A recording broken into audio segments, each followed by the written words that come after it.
Eu recebi um e-mail, na verdade não é um pedido de aconselhamento, mas uma partilha que me fez muito bem escutar, ler, e eu gostaria de dividir com vocês. Ela escreve: querido Padre Fábio, gostaria de partilhar com o senhor a minha felicidade de, aos 57 anos, ter comprado o meu primeiro carro. Há 23 anos, eu tirei a minha habilitação, porém, me submetendo aos demandos do meu marido, nunca dirigi, pois ele sempre colocava algum empecilho para eu não pegar o carro. E eu aceitava os argumentos dele. Meu marido faleceu, padre, há 4 anos, e desde então, através da maneira como o senhor tem falado, pregado o Evangelho, eu senti em meu coração que ainda havia tempo para mim. Comecei a ultrapassar barreiras, comecei a viajar sozinha, ver de uma outra forma o meu trabalho, que para mim era tão desgastante. E hoje eu sinto muito prazer em trabalhar, em fazer o que eu faço, porque o Senhor, com o seu trabalho, com o seu ministério, me fez vê-lo de outra maneira. Me fez ver a leveza de tudo aquilo que eu posso fazer. E há tempos atrás eu não via a hora de me aposentar, parar de trabalhar. Mas tudo isso hoje está mudado. Estou aposentada, mas continuo trabalhando para não me tornar uma pessoa ociosa, desocupada, pois sinto que ainda tenho muito vigor para dar continuidade no que faço.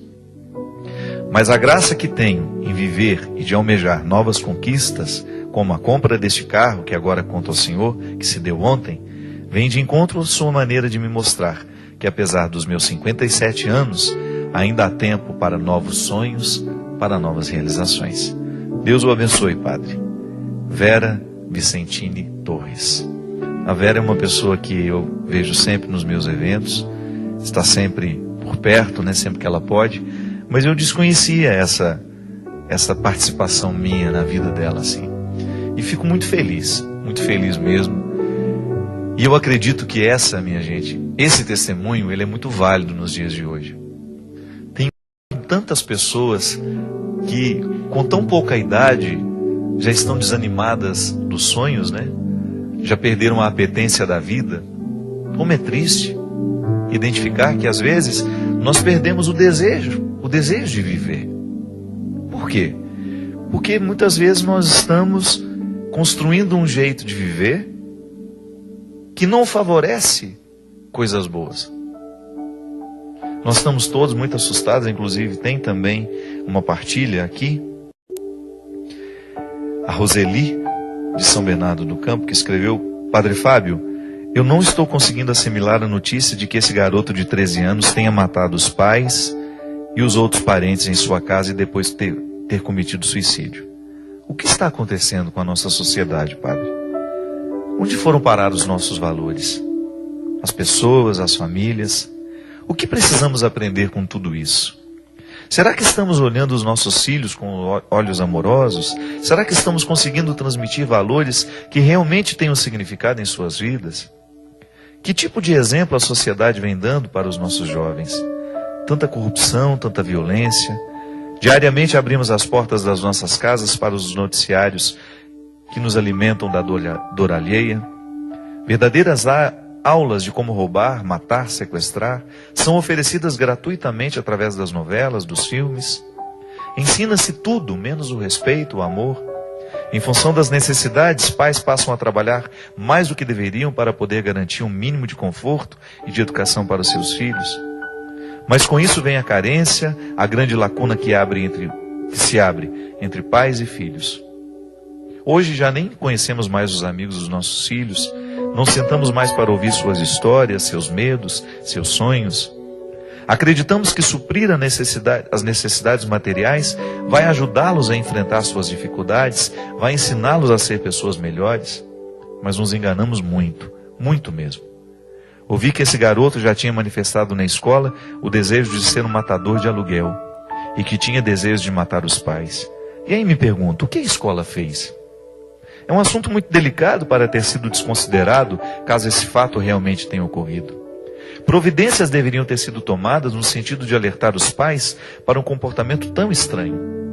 Era um sinal de que alguma coisa muito séria estava acontecendo com esse menino. Não sei dizer se isso é real. Mas a morte é real. a morte de 5 pessoas. É real a repercussão que essa notícia gerou e com certeza ainda vai gerar. É real a fragilidade da nossa sociedade, dos nossos jovens, é real a violência que se instala diariamente em nosso país, no mundo. E nós, o que fazemos? Assistimos indignados, chocados?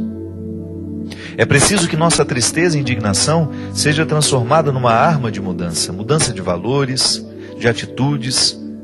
Precisamos estar mais atentos aos nossos filhos, aos verdadeiros exemplos que estamos sendo para eles. Precisamos olhar mais em seus olhos, aquele olhar amoroso, demorado. Precisamos sentar perto, conversar, saber ouvir e falar com os nossos jovens. Precisamos nos humanizar para que casos como esse não se repitam. Faço um alerta aqui, Padre, não apenas como profissional na área de comportamento humano, mas como uma pessoa, uma cidadã. Não tenho filhos, mas faço dos meus pequenos pacientes os meus filhos. Tenho sobrinhos muito jovens na família. Perdi amigos e pessoas queridas para as drogas, para a violência, e sei a dor de ter pessoas retiradas da vida de forma brusca. Por isso falo com o coração. Vamos andar de mãos dadas com a nossa juventude. Vamos ser exemplos de amor, de respeito, vamos dar significado à vida deles, assim como eles são em nossas vidas. Vamos lutar pela vida e não para perdê-los para a morte. Roseli Falato, de São Bernardo do Campo. Obrigado, Roseli. Muito lúcida a sua reflexão nos dias de hoje. E eu concordo. Eu acredito que nós estejamos vivendo um processo como se estivessem ruindo valores, né, que são fundamentais dentro de uma sociedade. Essa história, por exemplo, ainda está muito obscura, né? Hoje já levanta-se a possibilidade de que o menino não tenha ido à escola, como eles estão dizendo, que ele foi naquele dia, que não era ele que estava dirigindo o carro. O fato é que ele realmente manifestou isso para uma professora, manifestou isso para colegas. Agora, sabe o que eu acho estranho? Como é que, se realmente esse menino cometeu esse crime, como é que ninguém percebeu que existia nele, né, uma insatisfação? Porque não é possível, meu Deus. Dizem que ele era afeito, né, a um jogo altamente violento. Eu me lembro que logo no início do programa de Direção Espiritual, nós recebemos uma carta de uma mãe que havia descoberto que o filho jogava no videogame um jogo que depois ela foi até saber que era proibido. E eu recebi uma cópia desse jogo para eu tomar conhecimento de como ele era. Gente, eu nunca vi nada tão... É engraçado, né? Como a gente se surpreende com o que é ruim e você fala, não é possível que algo pior do que isso ainda pode ser criado, não é, Cristian? Que às vezes você chega ao conhecimento de uma realidade. Por exemplo, esse menino, se esse menino realmente cometeu esse crime, a gente mais uma vez volta a dizer, será que nós vamos ouvir uma notícia pior do que essa? E aquele jogo, minha gente, sabe como funcionava? O start, né? Começava o jogo com o rapaz saindo pelas ruas e ele tinha que roubar. Então, para ele não andar a pé, ele tinha que roubar um carro, ele tinha que roubar uma moto. Então começava assim. Era sempre um ato de delinquência. Então, quando ele roubava esse carro, ele ganhava mais pontos se ao roubar o carro ele matasse o proprietário. E a partir daí, ele saía pelas ruas neste carro roubado, matando pessoas. Os pontos vinham, né? A pontuação vinha de acordo com o número de pessoas que ele matava. E aí o pior. Por exemplo, se ele matava uma mulher grávida, eram mais pontos. Se ele matava uma mulher, tinha uma cena em que a mulher atravessava com um carrinho de bebê na faixa de pedestre. Se ele matava aquela mulher com um carrinho de bebê, a pontuação ainda era maior. E assim por diante. Agora veja bem, pensar que um jogo desse é criado para entreter os nossos filhos. Você já parou para pensar o quão diabólico está por trás de tudo isso? Porque não venha me dizer que o jogo ele não ensina nada, que o jogo é lúdico, não. Tanto é que o Piaget, aquele psicólogo, o biólogo que depois virou psicólogo da educação, ele dizia que a compreensão da sociedade, das regras, passa o tempo todo pelo jogo. Pelas coisas simples que nós aprendemos quando nós jogamos bola, quando nós fazemos uma brincadeira entre crianças. O jogo, ele tem uma importância fundamental no desenvolvimento do juízo moral de uma criança. Então é claro que quando nós entregamos as armas de brinquedo para os nossos filhos, nós estamos motivando neles sim um instinto assassino. É claro que quando os nossos filhos estão expostos à violência dos jogos de computador, dos videogames, é claro que nós estamos expondo a mente dessas crianças a essa violência. Você já imaginou? Se nós aprendemos a brincar com a morte, é possível que num determinado momento da nossa vida, onde nós estejamos aí sob o efeito de um estresse, a gente encontre na morte uma maneira de solucionar o problema. É muito irresponsável da sociedade, da parte da sociedade, criar um entretenimento que venha instigar a violência. Minha gente, o mundo já está ruim demais para a gente piorá-lo ainda mais com as nossas escolhas. Eu não sou pai, mas eu sinto como se fosse.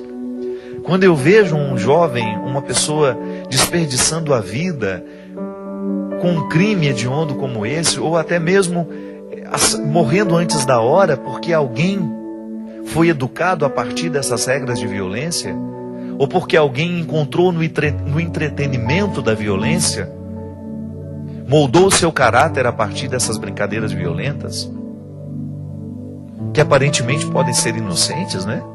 Não tem nada de inocente nisso.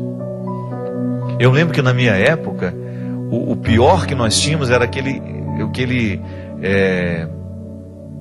revólver de espoleta, né? Lembra? Que fazia barulho, que dava um tiro. Você tinha, Cristian? Engraçado que eu já não gostava daquilo. Eu nunca gostei de brinquedos que pudessem motivar esse tipo de comportamento. Não sei, já fazia parte da minha índole naquela época, né? Não gostar disso. E hoje eu olho para isso como os absurdos que em outros tempos, até mesmo pela falta de psicologia, né? Nós estamos vivendo uma época de muita lucidez hoje. Nós podemos ainda não ter solucionado os problemas, mas a lucidez já existe hoje, muito mais presente entre nós. A gente já chegou à conclusão de que brinquedos violentos podem sim motivar a violência numa criança.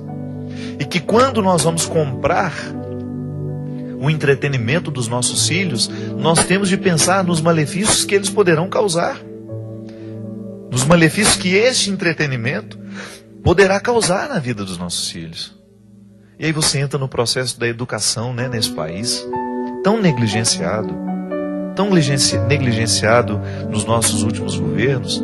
A gente reconhece, nós avançamos muito como país, nós avançamos muito, muita gente saiu da linha de miséria e nós precisamos reconhecer os benefícios desse governo.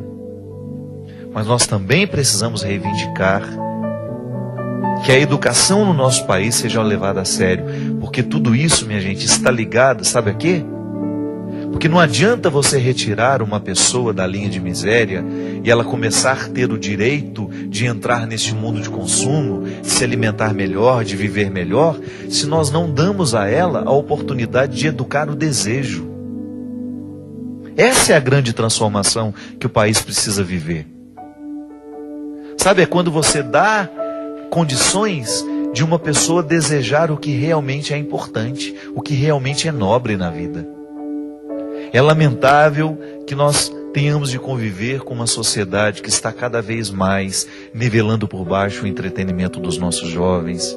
É lamentável que a gente veja tantos jovens sendo destruídos pelas drogas, pela violência, pelo álcool, pela prostituição socializada. Quantas meninas hoje sendo contaminadas com doenças sexualmente transmissíveis, com doenças sérias.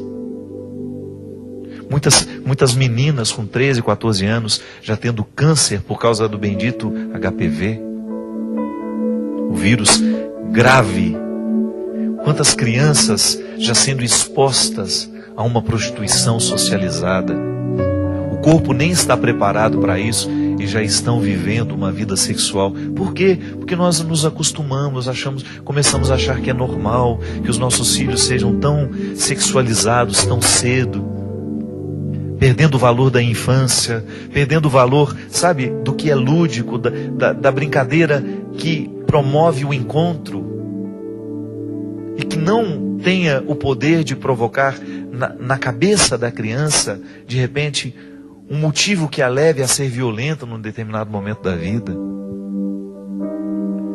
Tantos jovens sendo ceifados, né? Você mesmo conhece. Tantas drogas que estão... Por quê? Porque nós não estamos educados para o desejo. Isso é muito profundo, isso é muito além de dar comida, de dar emprego, sabe? A uma sociedade. Isso é conversão mesmo. É você entrar no contexto dos desejos. Você fazer uma criança desde criança gostar de literatura. Uma pessoa desde criança gostar de literatura, gostar de ler. Ter o direito de ter bom gosto um dia, né? Isso é educação. De você começar a colocar no coração, na cabeça de uma criança, o que realmente nos faz crescer. O que realmente nos faz querer as coisas do alto, né? A gente fala tanto disso. O Evangelho é sempre uma proposta de buscar o que é alto, o que é nobre, educar o desejo. Eu corro atrás do meu prejuízo o tempo todo, porque eu não nasci num contexto onde as pessoas sabiam disso. Você também. E nós não temos que reclamar, não. Nós não temos que estar sentado lá lamentando, né? Ah, meu Deus, não me deram isso, não me fizeram isso. Corre atrás agora do prejuízo. Quantos de nós, minha gente, a nossa geração, quantos de nós não despertou o gosto pela arte, por exemplo? Não despertou o gosto pelo esporte? Porque nos faltou, num determinado momento da vida, que alguém educasse o nosso desejo. Claro que nós temos, espontaneamente, nós manifestamos o que a gente gosta ou não. Mas a psicologia ensina que a gente pode aprender a gostar. Que a gente pode despertar dentro de nós o gosto pelas coisas mais altas. De você ter disposição para uma questão filosófica, por exemplo. Fala um pouquinho mais complicado, a pessoa já torce o nariz, não está disposta mais a ouvir, porque ela só quer discurso simples, mastigado, pronto. Até mesmo discurso religioso, né? Quantas vezes nós perdemos a profundidade porque o outro não está disposto a amadurecer, ele quer sempre uma fórmula pronta. E eu gosto de dizer isso. O catolicismo não vai se dobrar a isso. Não pode se dobrar a isso. O cristianismo, falo para as outras religiões cristãs, nós não podemos nos dobrar a essa regra atual, onde tudo precisa ser superficial para ser facilmente digerido, não. Os alimentos refinados nos ensinam que eles duram muito pouco tempo dentro do nosso organismo. Que os alimentos integrais, eles demoram, já fizemos até uma palestra sobre isso aqui. Que quando nós temos um alimento mais sólido, mais com fibras, né? Com mais consistência, o nosso organismo trabalha mais, ele até emagrece no momento em que ele está digerindo tudo aquilo. Diferente dos alimentos refinados, dos fast foods, né? Dessas comidas rápidas, que nos engordam, que entopem as nossas veias, que nos retiram a saúde, dos refrigerantes que se tornaram o líquido do nosso corpo, né? Que absurdo! Que sociedade é essa que está cada vez mais retirando de nós o direito de desejar o que é bom? Recorda-se da doutora Gisela, que tantas vezes veio no nosso programa e nós conciliávamos o tempo todo no nosso discurso a espiritualidade com a alimentação. Isso é muito verdadeiro, minha gente. A doutora Gisela nos incomoda quando ela fala, por quê? Porque ela mostra justamente o caminho das pedras. Nós estamos nos alimentando do mesmo jeito que nós estamos vivendo, sem pensar, sem querer profundidade, de maneira inconsequente. Da mesma maneira como nós vivemos inconsequentemente, nós nos alimentamos de maneira inconsequente. Não pode ser assim, não. A vida fica muito melhor quando nós a saboreamos com respeito, quando nós honramos a responsabilidade de viver e viver bem. Viver de qualquer jeito é fácil, viver bem dá trabalho. E o cristianismo é uma proposta de viver bem. Foi Jesus mesmo que nos disse que Ele veio para que todos nós tivéssemos vida, e vida em abundância. Não se contente com a morte. Não se contente com tudo aquilo que lhe faz morrer sem descobrir o sentido das coisas. Pense alto, voe alto, e permita que o seu desejo seja educado a partir do que há de melhor nessa vida. Para isso vivemos, para descobrir o melhor da vida. Derrame sobre todos nós a bênção e a proteção do céu, do Deus Todo-Poderoso, Pai, Filho e Espírito Santo. Amém. Até a semana que vem, se Deus quiser.